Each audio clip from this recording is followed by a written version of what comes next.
Bom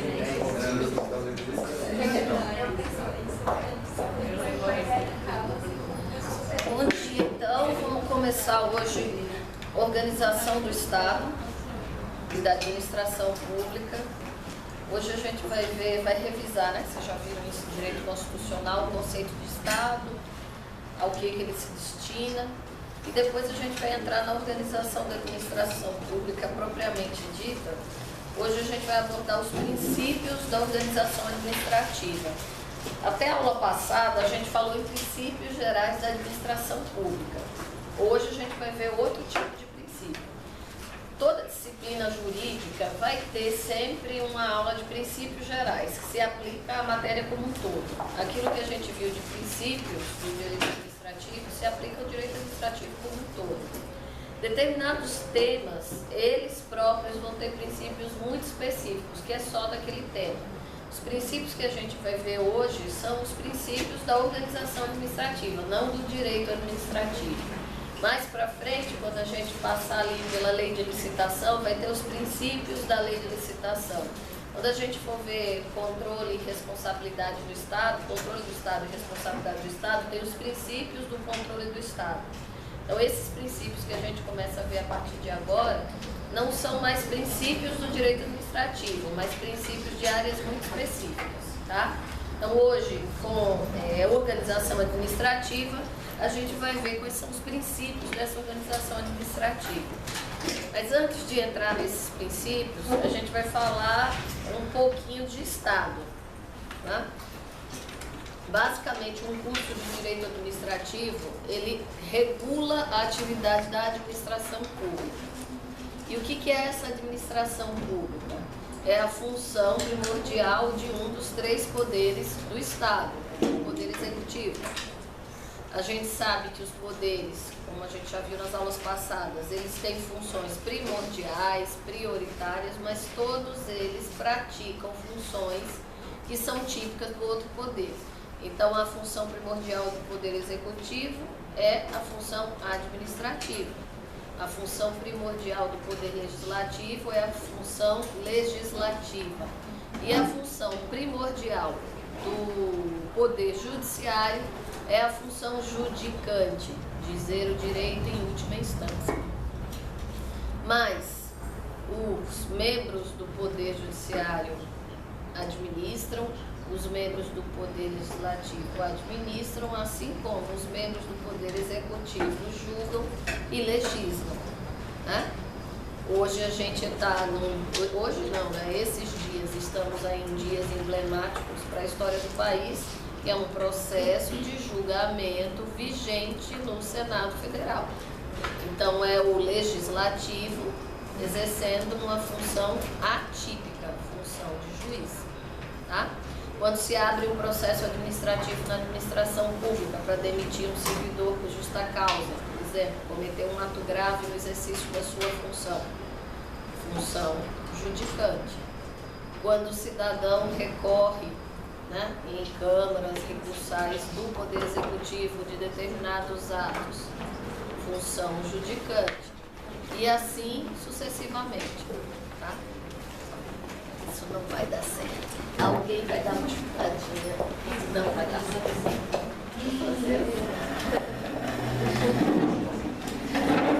Assim mesmo.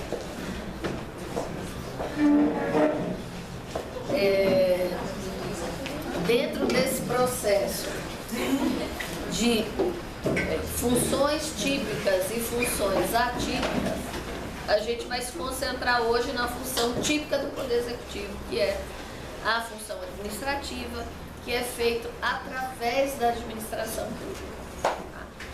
Então, como é que se organiza esse Estado e essa administração pública? O Estado é a sociedade política permanentemente organizada. Tanto é que o Estado, ele se mantém e as pessoas morrem, pessoas nascem, pessoas migram, pessoas chegam, pessoas saem e o Estado está ali. Então, a noção de Estado é a noção de organização política da sociedade em caráter permanente, independentemente de quem esteja naquele ambiente, naquele momento. É uma organização que se quer permanente. Nessa noção de organização permanente, a gente vai ver lá essa tripartição dos poderes, é historicamente referida ao Maquiavel, mas há outros estudos que apontam que o Maquiavel se inspirou em outros autores e ele teria consolidado esse pensamento e colocado de uma forma mais organizada. Nessa ideia do Maquiavel, existiria então essa separação de poderes e surge a figura do chamado poder moderador, que pode surgir como um quarto poder dentro dessa tripartição, que aqui no Brasil a gente o adotou na Constituição Imperial, ou o poder judiciário funciona como a figura do poder moderador. Né? Em que sentido? Quando não mais houver respostas pelas vias jurídicas dentro do fluxo de funcionamento da administração pública ou dentro do fluxo de funcionamento do poder legislativo, resta ao poder judiciário arbitrar quem tem a razão. Nesse sentido, ele se coloca na República como um poder moderador. Então, o poder judiciário ele teria duas funções precípuas. Uma, dizer o direito para garantias e direitos individuais. E dois, dizer o direito para manutenção e equilíbrio dos poderes e garantia do regime democrático. O judiciário passa a ter essa função. O Estado também pode ser entendido como uma ideia, porque embora ele se apresente para nós de uma forma palpável através da administração pública, o Estado é muito maior do que a administração pública. Então o Estado, no fundo, é algo que está no mundo das ideias e ele se materializa através da administração pública. Por isso a importância da gente estudar esta administração pública. Por outro lado, se ele está no mundo das ideias, ele é um ente personalizado para o direito. Então o Estado tem personalidade jurídica. O que é ter personalidade jurídica? Ele é sujeito, né, de direitos e deveres. Isso é ter personalidade jurídica.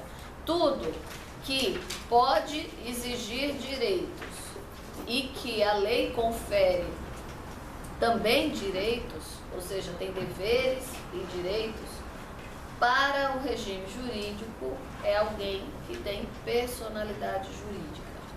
Isso vai diferenciar esses entes de coisas.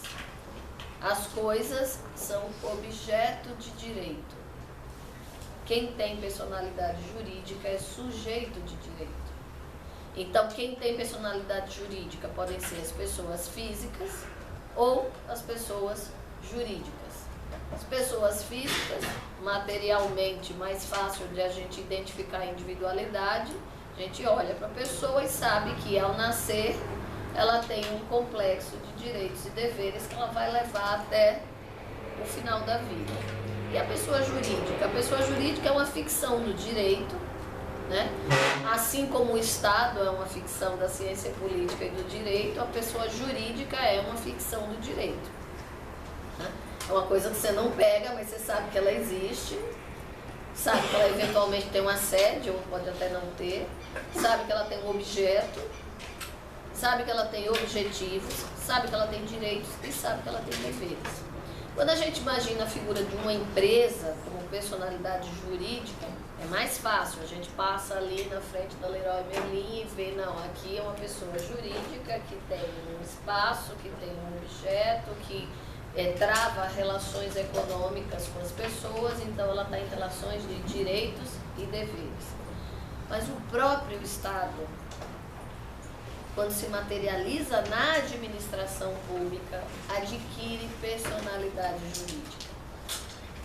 Então, quando os senhores vêm fazer vestibular para a Universidade de São Paulo, fazem uma inscrição na FUVEST, são aprovados e depois vêm aqui para fazer sua matrícula, vocês começam a se relacionar com uma face do Estado. Uma face do Estado que tem sede, uma face do Estado que tem objetivo claro, uma face do Estado que tem CNPJ, que é o Cadastro Nacional das Pessoas Jurídicas, né, junto ao Ministério da Fazenda, uma face do Estado que tem um diretor, uma face do Estado que tem um corpo burocrático que vai lhe prestar um serviço. Então, se o Estado está no mundo das ideias, a administração pública está no mundo dos fatos. Ela existe, é juridicamente reconhecida como tal e tem um plexo de direitos e deveres. Tá? Então, o que é o Estado para o Dalmo Dall'Aglio? A ordem jurídica soberana que tem por fim o bem comum de um povo situado em determinado território. E aí surge a noção dos elementos do Estado e a noção de poder e soberania como algo inerente ao Estado. Uma das características principais para a existência do Estado é deter poder de mando. Quando a gente fala desse poder em relação a outros estados, né, outros países, a gente está falando em soberania.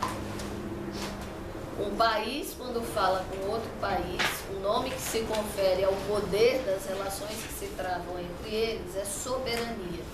Quando o país está conversando com seu cidadão, né, existe autoridade? Existe, mas a autoridade para dentro se chama soberania? Não. A autoridade para fora é soberania. E para dentro é soberania? Não. Por que não é? Não faria sentido, quando o artigo 1º da Constituição fala que todo o poder emana do povo, se dizer que quando o Estado trata com o povo, ele trata numa situação de soberania.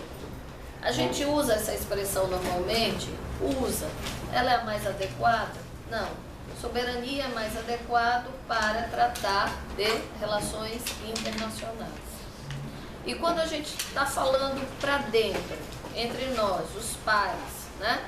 O cidadão e o Estado que o legitima, a gente está falando sim de um poder hierárquico diferenciado, a gente está falando de assimetria nas relações, mas essa assimetria que confere ao Estado um poder maior que ao cidadão, ela só se justifica pelo objetivo que o Estado pretende resguardar, o interesse público.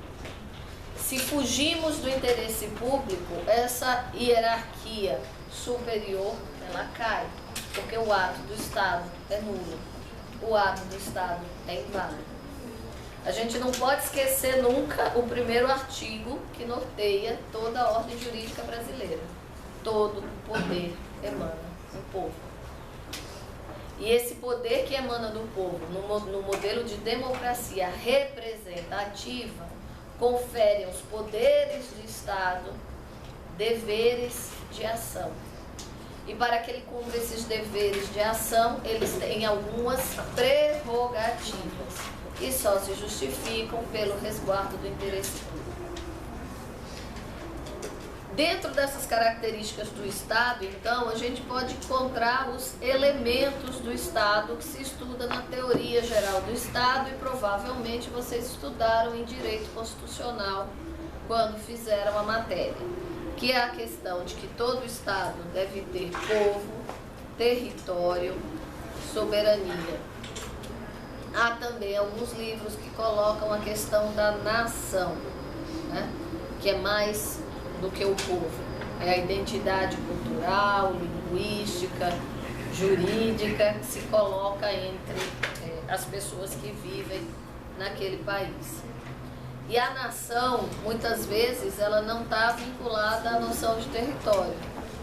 Existe hoje, no mundo, alguns povos que lutam já, alguns deles de forma secular, para que sejam reconhecidos como um Estado, porque eles se identificam como uma nação, ou seja, tem linguagem, a língua que os une, tem aspectos culturais que os unem, em alguns lugares aspectos religiosos que os unem, e aspectos jurídicos que os unem e tentam o reconhecimento enquanto nação, né? Enquanto país, enquanto Estado.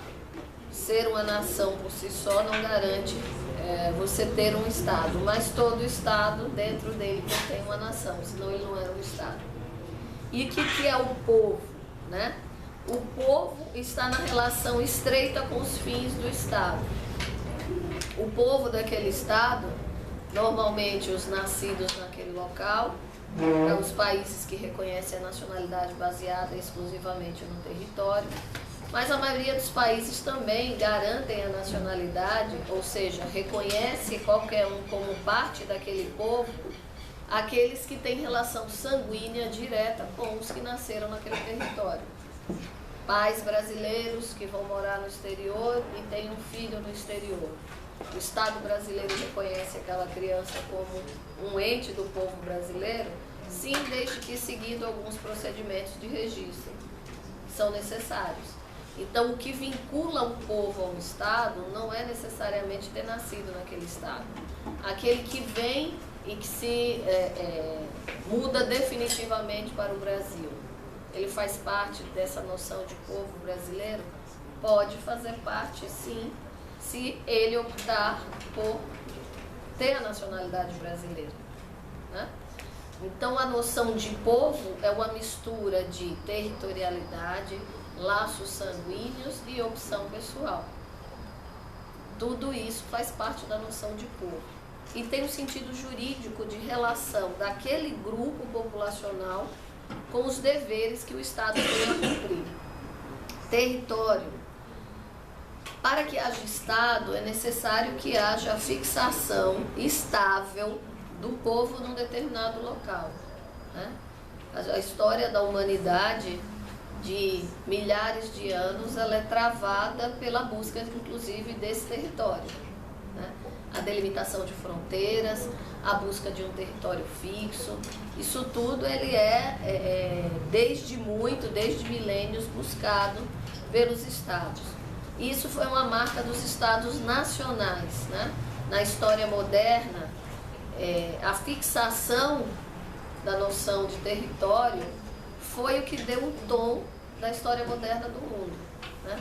Tanto das guerras, quanto da colonização, da neocolonização. Isso tudo deu o tônus do Estado moderno e também das constituições, que reconhecem no território um elemento fundamental do Estado.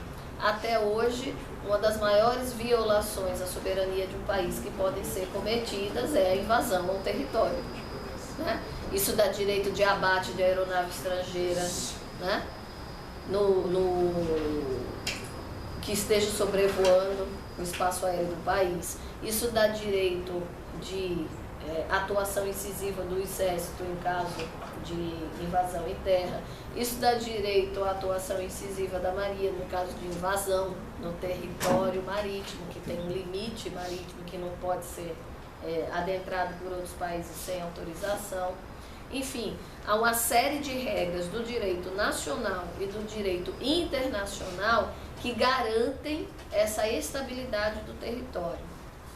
E a soberania, que é o poder de organizar-se juridicamente e de fazer valer dentro do seu território da universalidade das suas decisões, os limites e fins éticos de convivência. Então, a soberania é isso. Dentro daquele território, que decisão vale? A decisão que vale é a decisão dos meus órgãos internos. A decisão que vale é a decisão dos meus poderes internos. Não havendo possibilidade de que outros países possam vir determinar as regras que se aplicam no Brasil. Agora eu pergunto, essa regra de soberania, ela é absoluta? Não. O próprio direito internacional, eu vou pedir uma gentileza, chegarem na hora da aula e se tiver com vontade de conversar, a porta está aberta, não sei se vocês perceberam. Vai lá fora, conversa e depois volta, atrapalha a aula. Agora se quiser perguntar, fica à vontade, não tem problema. Só para saber se fez a chamada já. Não foi com você que eu falei. Seus colegas que estão incomodando há bastante tempo.